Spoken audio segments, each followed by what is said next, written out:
Le thème principal de cette table ronde que nous avons organisée est l'entrepreneuriat. Donc c'est un sujet aujourd'hui d'actualité. Tout le monde en parle, que ce soit le privé, que ce soit le public, l'administration, le gouvernement. Et donc nous avons jugé utile de pouvoir consacrer une table ronde à ce sujet. D'abord, premièrement, il ne faut pas croire que dans une école ou dans une université, on forme un entrepreneur. Ce n'est pas possible. Par contre, on peut inculquer l'esprit d'entreprise, mais en même temps, on peut donner à ce futur entrepreneur les outils qui lui permettront plus tard de créer une entreprise. Il faut savoir que, comme vient de le dire Sylvain Zeni, l'enseignement dans une école, il est plus marqué, plus disons enclin à former des personnes qui peuvent faire des entreprises parce que nous travaillons avec des petites quantités. C'est-à-dire vous avez une école de 400, de 300, de 500 étudiants. Ce n'est pas comme une université où vous avez des 40 000, 50 000 étudiants, où le nombre est important. Et il le signale que dans des filières d'excellence dans l'université, où il y a les petits effectifs, on arrive à parler d'entreprise et d'entrepreneuriat. Dans les écoles privées, nous avons un ensemble de techniques ou de processus qui permettent à l'étudiant de pouvoir s'habituer ou s'entraîner à entreprendre. Nous avons d'abord les projets et les mini-projets. À l'ISGA, nous avons des mini-projets depuis la première année jusqu'à la 5e année et l'étudiant fait 4 mini-projets par an, ce qui fait que pendant les 5 années, il fait un total de 20 mini-projets. Et un projet, c'est quoi? Un projet, c'est une réalisation. C'est quelque chose qui est très important. Et il le fait dans le cadre d'un petit groupe de deux ou trois personnes. Et cette réalisation, elle se fait selon un ensemble de réunions, selon un ensemble de concrétisations, puis il y a une rédaction des mémoires, et il y a une soutenance jusqu'au dernier grand projet qui est le PFE, le projet de fin d'études, où l'étudiant fait son projet dans l'entreprise avec un sujet de l'entreprise.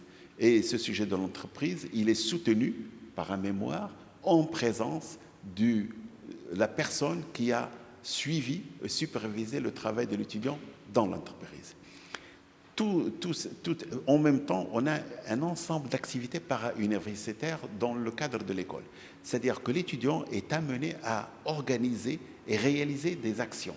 Ces actions, ça peut être une conférence, ça peut être une table ronde, ça peut être une excursion, ça peut être n'importe quelle idée que l'étudiant vient soumettre à la direction et qu'il présente avec un budget, avec un projet et qu'il réalise. Et cet étudiant, c'est un petit entrepreneur qui réalise en opération et qu'il concrétise au sein de l'entreprise. Donc, il prend un risque. Le problème de l'esprit d'entreprise, c'est d'abord aimer le risque, aimer et ne pas craindre l'échec. C'est ça, notre société marocaine qui a, disons, une habitude de faire que l'enfant ou le gamin ou l'adolescent, il est pris en charge depuis l'enfance jusqu'au diplôme supérieur. Ce n'est pas le cas, par exemple, dans les pays anglo-saxons.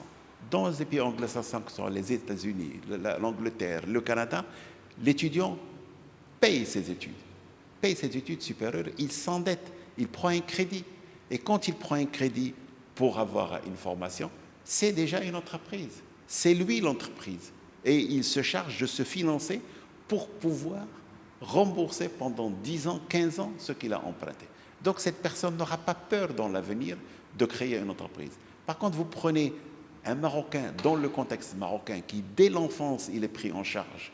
On le mène à la crèche par la voiture, on le mène à l'école en voiture. Au supérieur, tout est gratis, ou bien c'est le père qui paye.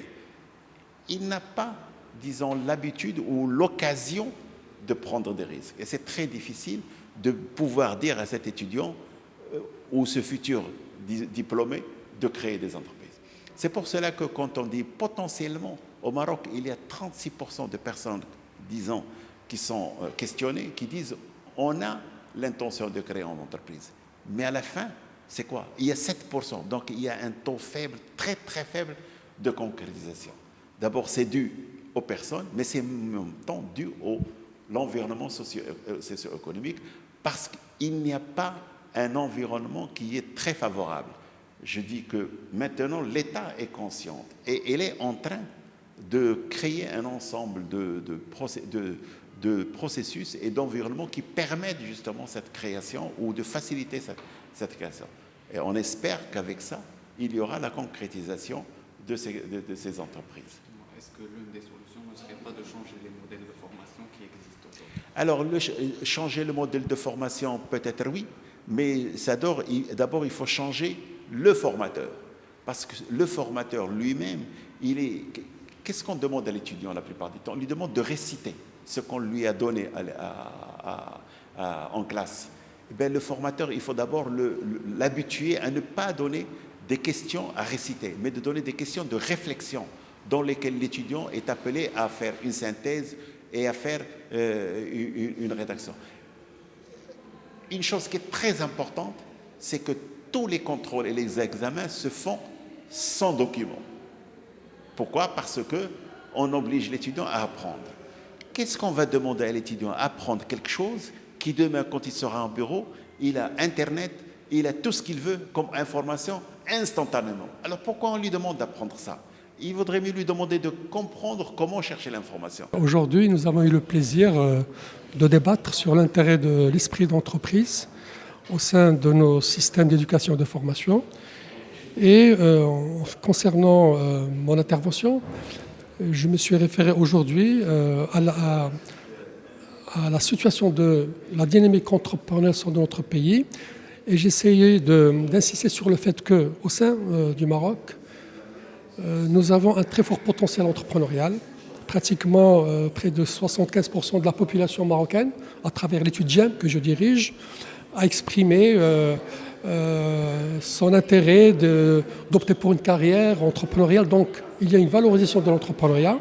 Par ailleurs, donc, la population que nous avons enquêtée, pour à peu près le tiers, a exprimé une intention d'entreprendre.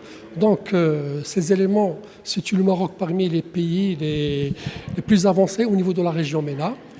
Mais le constat, qui est, si vous voulez, la face cachée, qui n'est pas malheureusement aujourd'hui connue, c'est que ces intentions ne se transforment pas en création d'entreprises. Le Maroc, aujourd'hui, a un taux de création d'entreprises parmi les plus faibles de la région, mais même dans le monde, 7%. Donc, l'intérêt de cet atelier que j'ai fait dans le cadre de ce séminaire effectué par, disons, l'ISGA, l'intérêt, c'est qu'on a mis le doigt sur deux éléments. C'est que l'un des éléments qui explique le fait qu'il y a une faible transformation, c'est cette absence d'esprit d'entreprise au sein de la population marocaine. Pourquoi? Parce que le taux d'échec est extrêmement élevé. Nos concitoyens ont peur d'aller vers l'entreprise, d'investir leurs fonds. Ils ne sont pas enclins à prendre des initiatives. Par conséquent, ici, le système éducatif est directement interpellé. Il faut qu'absolument dans nos enceintes de formation, qu'il y ait la promotion de l'esprit entrepreneurial. Et c'est là où cette table ronde trouve tout son intérêt. À peu près pour 50% de défaillance de cette transformation peut être imputée à ce problème, disons, d'absence d'un véritable esprit entrepreneurial. Le deuxième élément qu'on a relevé à travers l'étude du GEM, c'est aussi la défaillance de l'écosystème. Aujourd'hui, nous n'avons pas des structures d'accompagnement suffisamment étoffées, suffisamment performantes pour accompagner ces jeunes afin que les encourager à la création d'entreprise. Donc ça, si vous voulez, c'est l'une des conclusions de cette enquête. Par ailleurs, je crois qu'à travers cette table ronde, on a très bien compris toute l'importance de l'esprit entrepreneurial et c'est avéré qu'effectivement, les écoles, dans leur ensemble, sont beaucoup plus aptes à éclore cet esprit. Pourquoi? Parce que déjà, ce sont des écoles qui sont entreprenantes. Leur business model, c'est une entreprise. Et par ailleurs, ils insufflent cette dynamique, cette culture chez les étudiants à travers les associations, etc., etc. Donc, c'est un élément qui est fort. Par contre, au sein du système public, je pense que c'est vrai, on estime que les universités marocaines ont les taxes de former des lauréats qui ne trouvent pas d'emploi, mais au sein des universités, il y a des filières qui fonctionnent comme de grandes écoles, des licences professionnelles, des masters, et qui font de l'excellent travail, qui sortent des lauréats, qui sont prisés par le monde du travail. Et pourquoi? Parce que ce sont des effectifs réduits, c'est des effectifs où il y a un accompagnement de proximité par leur encadrant, et qu'effectivement, sont sensibilisés à cet esprit entrepreneurial.